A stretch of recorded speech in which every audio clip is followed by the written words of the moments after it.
This. Welcome. What the hell am I doing in here? It's been quite some time. All of a couple of days. Yes. It seems you've been summoned to the Velvet Room. Do not be alarmed.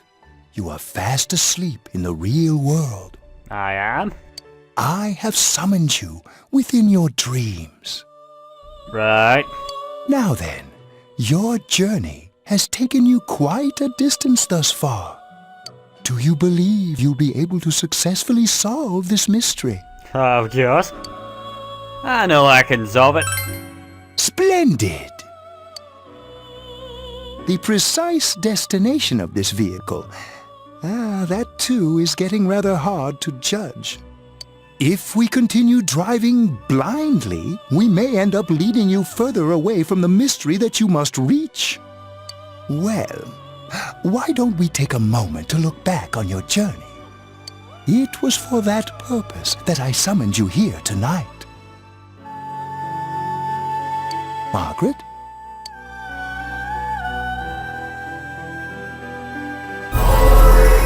Voices you've heard many times before echo in your mind. I think I need to start being more selfish. We are experiencing the words engraved into your memory during your journey. Failing to understand and failing to listen are rather different things. Alright, let's go ahead and think this through as much as we need.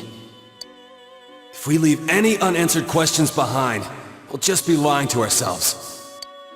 I'll think as hard as I can and try to help. Come on, we've accomplished this much together, haven't we? Right. Together. And it seems you have comrades with you as well. Those heading in the same direction through this dense fog.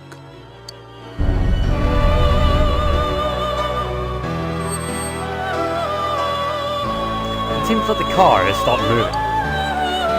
We'll be parked for the moment while I confirm our current heading. As I mentioned previously, this year will signal a great change in your life. Though there isn't much time left, it can be worth your while to take the time to stop and reflect. People are like water flowing in a river. There is only one stream, but all who pass through it are affected differently. Some travel fast. Some change their course, experiencing countless events as they travel down the river of time. Just so. The state of this room reflects the scenery of your heart. Perhaps this may be a time for contemplation rather than action. You can hear something in the distance.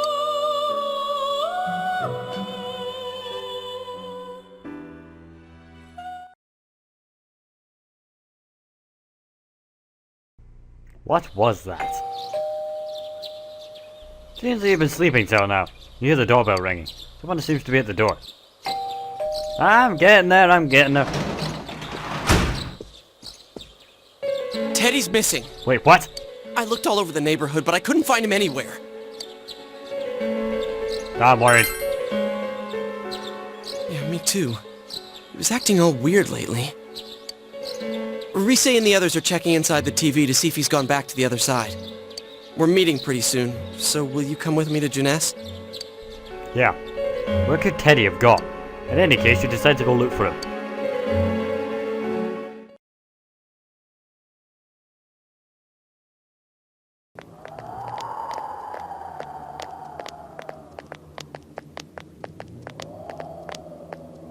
It's no use, man.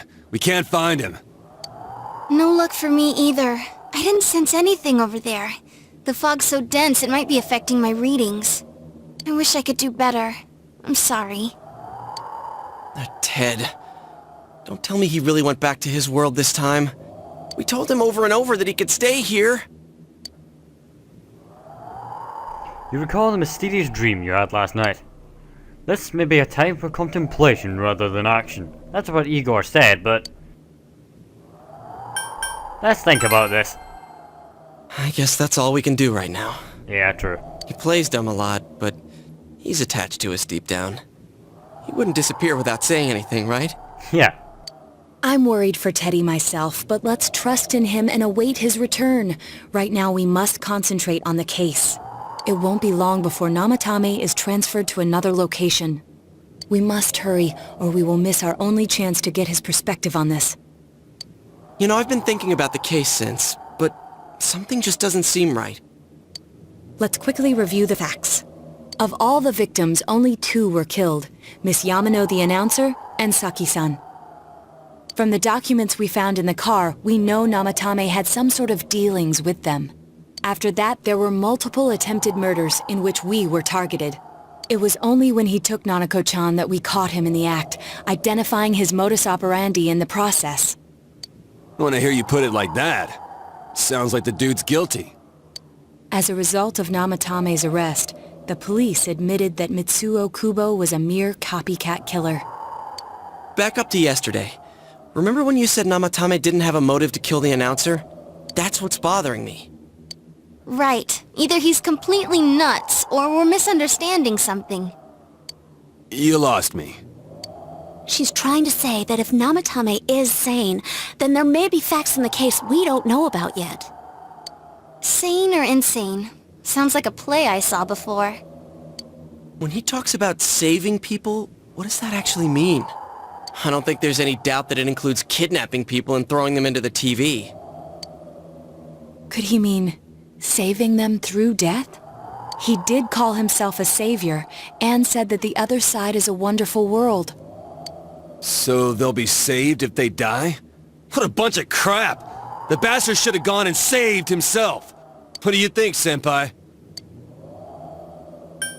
There's something else that's bugging me. If you think about it normally, it's gotta be him. But there ain't nothing normal about that world anyways. Yeah. There's something I've been wondering about for a while. When we first encountered him, he said, "You're the ones I saved. Don't worry, I'll save this girl too." So, if he saves people by killing them, did he save us too? Wouldn't he actually have failed to save us? You raise a good point. If he thinks that salvation comes only through death, his words to us make no sense. And another thing, the Namatame who appeared on the Midnight Channel said he failed to save Nanako-chan. Well, maybe he really was trying to save the victims by putting them inside the TV. Come on, don't get all quiet like that. You guys know I just say the first dumb thing that pops into my head. The possibility that he truly intended to save us. But he's still the one who threw in Saki-senpai and that announcer, right? Sure, we haven't nailed down his motives, but that doesn't change the fact that he killed them. Or what? You think someone else was involved? What makes you think so? Possibility of a culprit besides Namatame. Could there be something that proves that possibility? His diary? The letter? Yeah, the letter. Warning letter? Oh yeah! Whatever happened to that thing? Kinda forgot about it till just now. If Namatame's the killer, he must have been the one who wrote it, right? Then if we show him it, we'll find out, right? Let's review them. Yeah, recall the first warning letter said, "Don't rescue anymore." The second one said, "If you don't stop this time, someone close to you will be put in and killed." Yes, that's right. Isn't that kinda odd? What's so odd about them? Would someone who thinks he's saving people by killing them write stuff like, "Don't rescue or kill"? You have a point there. Yeah, and the will be put in and killed part doesn't make sense either. Yeah. If the killer was writing it, wouldn't it be more like, I'll put in and kill? Hey, could this mean... Namatame wrote it wrong. The letter wasn't for me. He didn't write it. Yeah, Someone else fucked with it. it's almost like someone else wrote this letter. But only the killer would write such a letter and deliver it to Dojima-san's house, right? If someone else wrote it, that could only mean... Dear God. Since this is such an unusual case, I was absolutely convinced that other than the Kubo incident, there was one culprit. So So Namatame really was trying to save his victims? Everything is exactly the opposite of what it first seemed. In Namatame's parlance, failing would have been the first 2 cases when the victims died. If he had used his method twice and failed both times, he would hardly have continued using the TV, and yet he did. It all seems to suggest that someone else wrote this warning letter while observing the entire case. Someone else? Then, it wasn't Namatame that killed Saki-senpai and the announcer? We can't say for certain yet.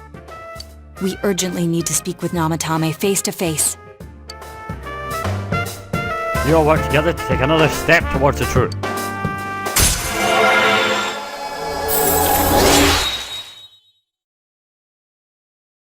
The Secrets of the Truth social link has reached level 2. The power to create personas of the Judgment Arcana has grown. How though? After what happened yesterday, they said they're gonna tighten security. Yeah. Following. I have a plan, You do? but there's no time to waste. Let's hurry to the hospital.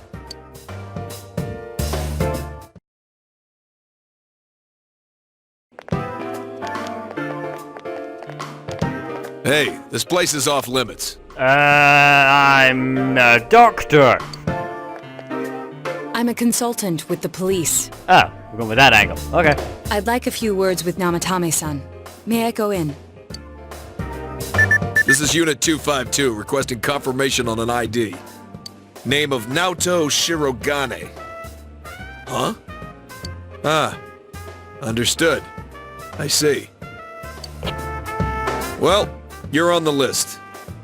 I can give you a few minutes, but I'll have to record your conversation with him for security purposes. Not that I expect you'll get anything coherent out of the guy. He's been spouting nothing but gibberish. I'd like him to accompany me as well.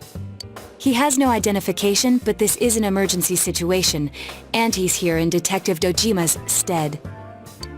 Huh? Detective Dojima sent him? I wasn't informed of this. I'll vouch for his identity. Well, I guess it's better than dealing with the man himself. We have our hands full with the transport procedures, so the last thing we need is Detective Dojima running wild. Detective Adachi is busy somewhere too. This is Unit 252. Huh? I see. Has something happened? There's something about a suspicious object out in the lobby. Ah, well then, this works out nicely. You should back up your colleagues downstairs. We'll keep watch over Namatame-san. A disturbance in a hospital lobby, after all. It sounds serious. If anything happens, hit the nurse call button. I'll leave the rest to you. Will do. Understood. Please be careful. I knew they were undermanned, but I didn't expect it to go this smoothly. Don't say shit like that. Wow! There's nothing much inside that suspicious object. So he won't be gone long. Alright, and now's our chance to talk to Namatame.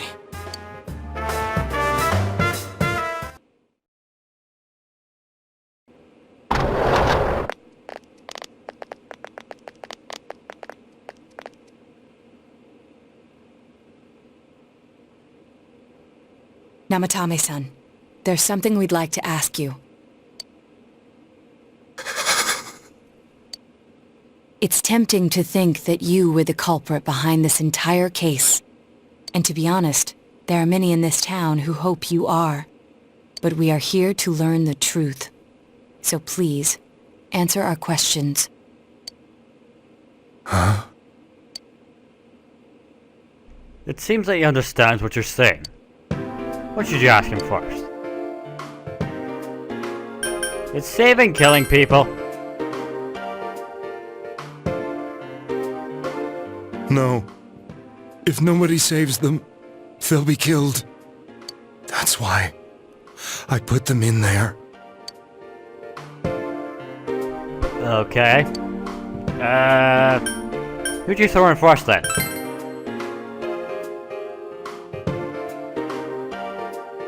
Huh? Me? Huh? Okay, then did you kill those two girls?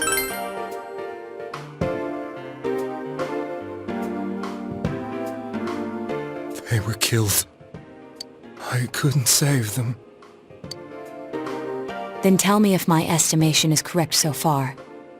After discovering the Yamano and Konishi incidents, you realized an appearance on the Midnight Channel meant certain death.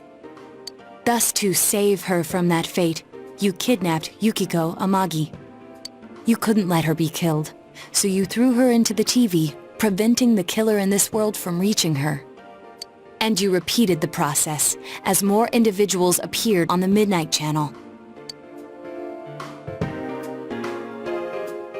It all falls into place. His body is weak, but his mind is sound. He's trying to tell us the truth. Yeah, but if the stuff he's saying is true... There's another killer who murdered the first two victims? Seriously? God damn it. Indulge us in a few more questions. What should you ask him? Why did you go inside the TV in the first place? I didn't know. I never thought it would be that kind of place. Okay. Who killed the first two then? I have no idea. I want to know that too. Right, then why write me these funny looking letters? What are you talking about? As I thought. You... believe me? Did they find him? Did they find the one who did such cruel things? Mayumi... Please calm down. Our ability to find the culprit rests on you. We know about the other world. In fact, we're the only ones who can fully understand what you have to say. Only... you? We did blame you for everything at first. But now I think we can accept whatever you got to tell us as truth. Please, tell us everything you can, calmly and slowly. You're willing to listen? Do my story?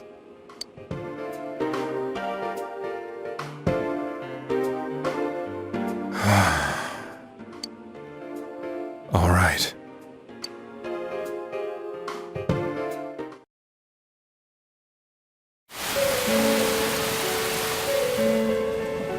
Soon after my affair with Mayumi became common knowledge, I returned to my parents' home, as if to run away from the scandal. And I started drinking heavily to drown my anxieties. I hadn't been able to reach Mayumi at all, and that didn't help either. Mayumi, where are you? She'd been disgraced on all the afternoon shows, and forced to resign from the program she was on. I caused her so much trouble. I wanted to at least apologize to her, but I couldn't even do that. I lost the will and energy to do anything. Then, one day, the rumor I heard some time ago came back to me. Since I had nothing better to do, I sat down blankly in front of the TV and watched my own reflection. And all of a sudden, there was Mayumi. Mayumi? Is that you? The Mayumi inside the TV looked as if she was calling to me for help. Mayumi? When I reached out unthinkingly to touch her, my arm disappeared into the TV, as if I had dipped it into a pool of water. I was so shocked that I lost my balance and nearly fell face first into the TV.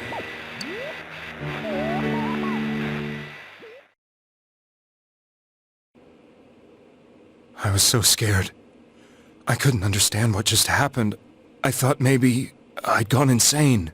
In the end, I decided to think of it as just a dream, and I went back to the city the next day after finishing work. The next afternoon when I got to work, I was fired on the spot, as I expected. That wasn't what broke me, though. It was Mayumi being found dead.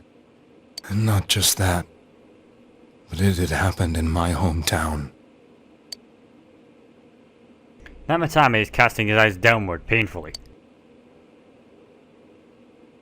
I was dumbstruck. But later on, I remembered the image of Mayumi I'd seen that night. Was it not a dream?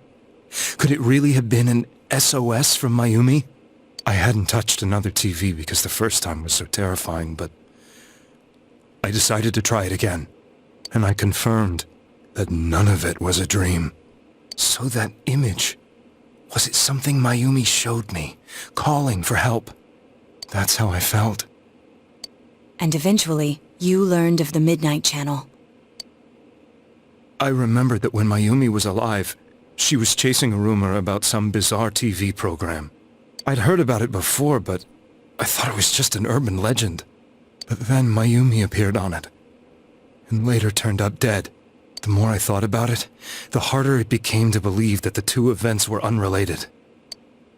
Soon after that, I came back to Inaba to answer the police's questions. I'd lost my job, and I wanted to know the truth of Mayumi's death for myself. Then, on another rainy night, someone else appeared on the Midnight Channel. It was a girl. She looked like she was calling for help, just like Mayumi. The first thing that came into my mind was, maybe this girl will be the next to die. And that was Saki-senpai. I'd been following all the news about Mayumi, so I noticed right away that she was the girl who found Mayumi's body. Right, so you recognized her. And if my hunch was right, she'd be the next victim. I didn't want her to die the way Mayumi did. So I desperately kept watching. I was consumed with the idea of rescuing her. Then, little by little, her image on the screen came into sharper focus. It became sharper? How did you find out it was her? After I came back, my father couldn't bear to see me in such low spirits, and gave me... I met that girl when I delivered a package to the liquor store. Right.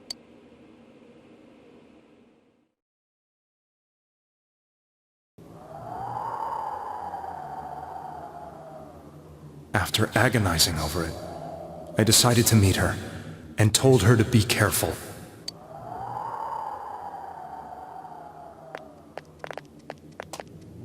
But that same night, on the TV,